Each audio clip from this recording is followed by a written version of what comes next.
xaflad siyaar sare ah loo soo abaabulay ayaa maanta ka dhacday xaafadda Cali Macow taasi oo ay isku soo dabarideen mas'uuliyiinta markaska Daarul Quraan. xafladdaasi waxaa ka soo qayb galay culumowdiin, odayaal, hooyooyin iyo ardayda qalin jabinayay.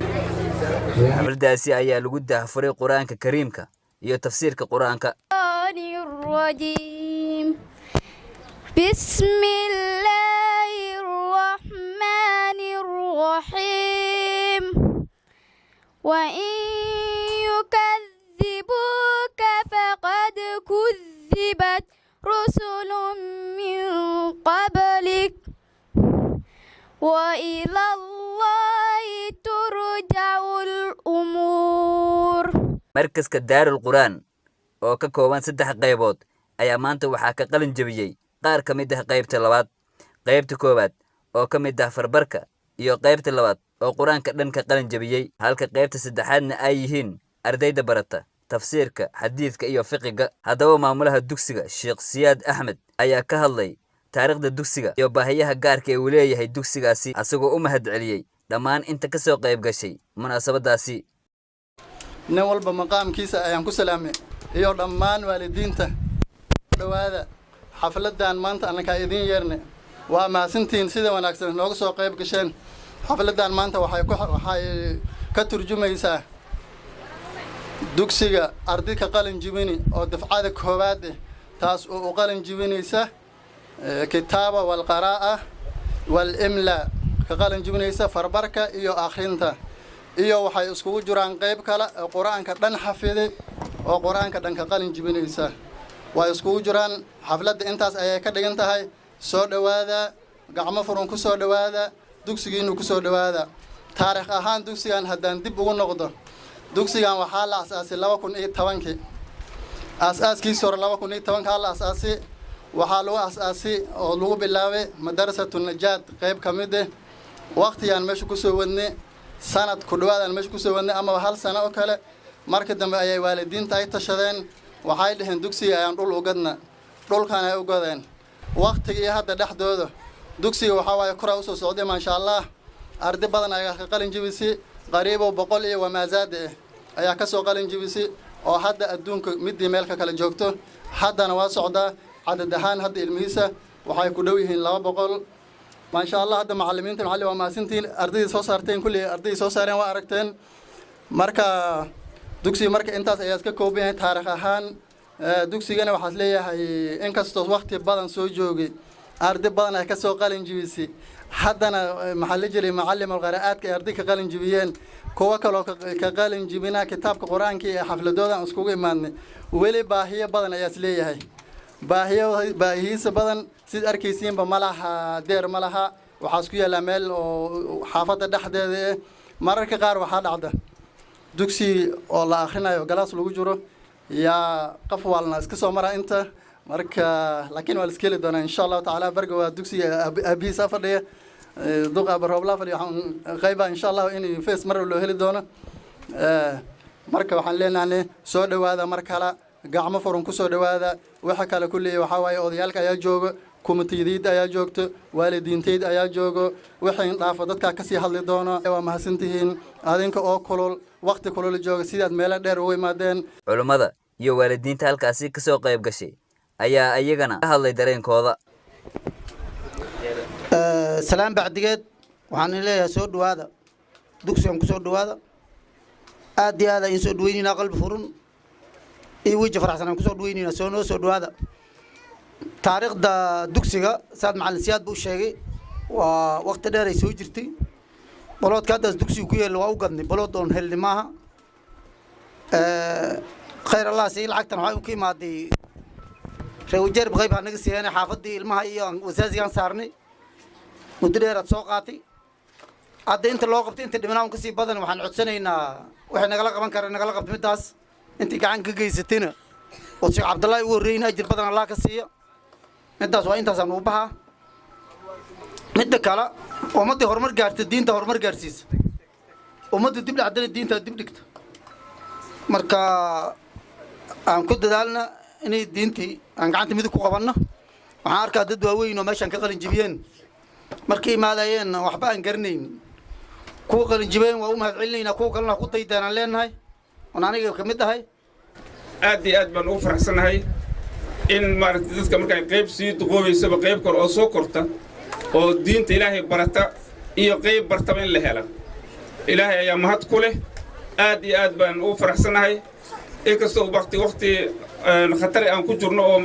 mashaakil badan adduunkaas ka jira laakiin haddana waxaan ku faraxsanahay culummadeenna wajeer xufaadeeda sida ay ugu dadaaleen dugsiyaasha iyo in maaragtay jiilka cusub oo soo koriya iyo kuwii hore aan wax u baraninba in dadaal badan lagu bixiyo ayaa maaragtay aad iyo aad aan ugu faraxsanahay ilaah ayaa mahad ku leh taas laakiin hadda waxaa nagu soo kordhay oo maaragtay dadkii dhalinyarta ay lagu fasaahadinhayaa wax la dhahaa maxaa la dhahaa ii sheeg daroogo marka taasna waxaa loogu badbaadi karaa in maaragtay dadkii dugsiyadii sidaa loo keeno oo ay wax bartaan qaar waxbar iyo qaar wax barta ay noqdaan aad baan ugu faraxsannahay markaskan daarul qur'aan iyo say waxbarashada culumta uga socoto aniga maalintii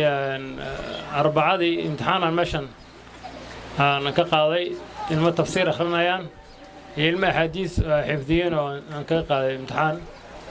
marka aad bay ilmo u fiicnaayeen haddii lagu dadaalo miro fiican baa meeshan kolley ka soo baxayaan marka waxaa la rabaa macallimiinta in oo garabkooda la istaago oo la dhiirigeliyo oo ay arkaan in waalidiintii waxa ay wadaan inay ku faraxsan yihiin ay muujiyaan garabkooda inay istaagaan xaalay quraanka haddii macallinka inuu farax looga qaado lagu barnay xitaa baadiyaha odayaasha markii dugsi la qabsado cunug wuxuu quraanku baran karaa la jiray dhowr shay in laga helo Soomaa cunuguna cunug qayl dheer yahay macallinkana uu qaari yahay hooyada inay qalqaalo wado aabiin wax quuri karo Soomaa أنا أدخل أركيا وح قررنا ما أركينه وح قورينا ما أركينه مركا حاليا علمية هو أبا ودمان ماشى قرآن كلو برنا يسوي طالع أركيس ماله الماء سكوب مالان عنو على شيء قوان كرو أو مسقول آن لهين الدم مالك يجري ثم مالها عنو قدود عنو ثم مال جاهو كله مالها بعدين لو بحي دور لو مجد مال بحافظ قروة عنق على شيء قبت انتو هذه ما مصيب انت لك هنا دوق انت نعول سوي ما ترى الله بقول حكوا هذا انا شوفوا دسوا انه انا نصيب دروا هنا دوق سي دران او اي دي مقاله اي قال كسب بس اي كل حكات كهذا سماش قران لو برنا انا وانا نصيب درا انت لك نول بدو بش ما كوفده او دليو هل سنه انا لور بلو غدو هذا ماشي دربي iyo joob baan dhis karnaa أنا وحنا ليلها كتاب قلاي ماشي وبرنا عن كر وقانو نول بو واحد بحثتوا واحد آخر أضو بحثنا كهر ريو ماشي أنا كل واحد لو بحنا صدق الجاري الله هذه نفتها وبحي والدين تها وبحي وحارنا إن شاء الله تعالى بالكد من أتكوصنا نقانو ماشي إنه الدربي وحري هاي أي وسوقلين نوال وسوقلين مسقولنا أي كل سنة عروت جهو بهنين أرنت صو ديارو منهم يا ديارو يقعنا تاو أنا كغيب قانا السلام عليكم ورحمة الله meeshii ugu wanaagga badneed ayaan joognaa waa meeshaan quraanka lagu baranayo cilmiga lagu barani tusaale waxa inkaga falin ardayda hadda loo dhameeyay alqiraa wal kitaaba oo quraanka meeshii la soo bixiyo akhrinayo oo weli loo bilaabin horta qiimaha taas ay inkugu filan ardayda yar oo tafsiirkii qayb yar naga tusisay ayadana waa aad u wanaagsan tahay waxa marka kelimada ay tahay waana la sheegay meeshan diintan lagu baranayo dadka waalidka waxaan leeyahay waa laga qayb qaadan karaa waana la dhisi karaa intaan waa la dhisay musqushaas horta in la dhiso waa muhiim xoolaha in loo quurino waa muhiim meesha waxa lagu bixi meesha ugu wanaagsan halkaas waayo wixii kula bacad halkan aan joogno diinta lagu barani hadaad geeriyoto waxay noqonaysaa sadaqa jaariya sida uu sheekha hore u tilmaamay hadii ilaahay noo daayo xafladaha kale markii la isku meeshan oo darbigeedan xiriya mas'uuliyiin waxay dhamaystiran insha Allah niyo wanaagsan hada la imaado oo ilaahayna la kaashado niyadan la wanaajiyo wax walba fududanaya ugu dambeyntii ardayda qalin jabisay ayaa la guddoonsiiyay abaalmarin ardaydaasi waxaa ka mid ahaa hooyooyin dugsiga loo dhigo xilliyada habeenkii si kastaba ahaatee dugsiga ayaa lahayn deer ay ugu kaaftoomaan dadka iska soo gala dugsiga amaba dhex mara xilliyada waxbarashada.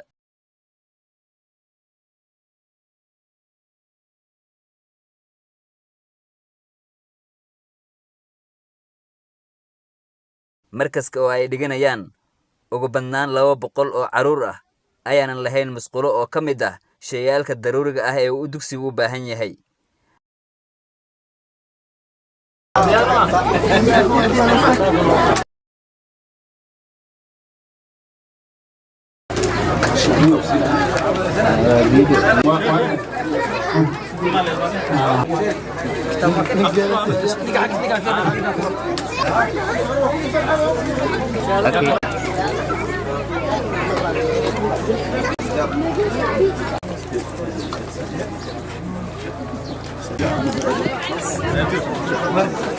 hayeen iyo xadiidka baranayeen ayaa iyagana kitaabaa la guddoonsiinay dhammaan intay soo istaagayaan dadka tafsiirka baranaya intaa soo istaagana waxaa kaloo ku darayaa oon la hilmaamaynin xafladdan dad badan ka qayb qaateen oo kitaaba ugu qayb qaateen oo biyahan la isticmaalaya rag badanaa bixiyeen biyahan aad isticmaalayn waxaa noo bixiyey ibraahim bilow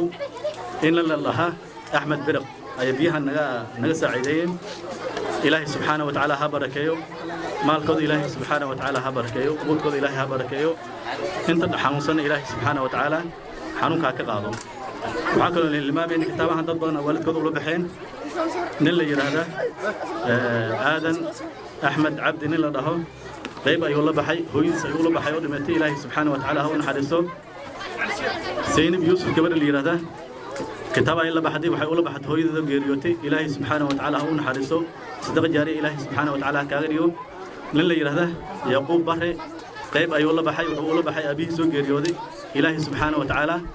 waalidkiisa sadaqa jaariya ha ugu dhigo xafladaasi waxaa lagu soo gudbiyay halka hooyooyinka halkaasi ay qalin jiray intii banaa islan xagga u dirqaday ay ka guddoonsiiyeen dumada sidii ku siiyeen ay si macallin si waa waqti lagu socday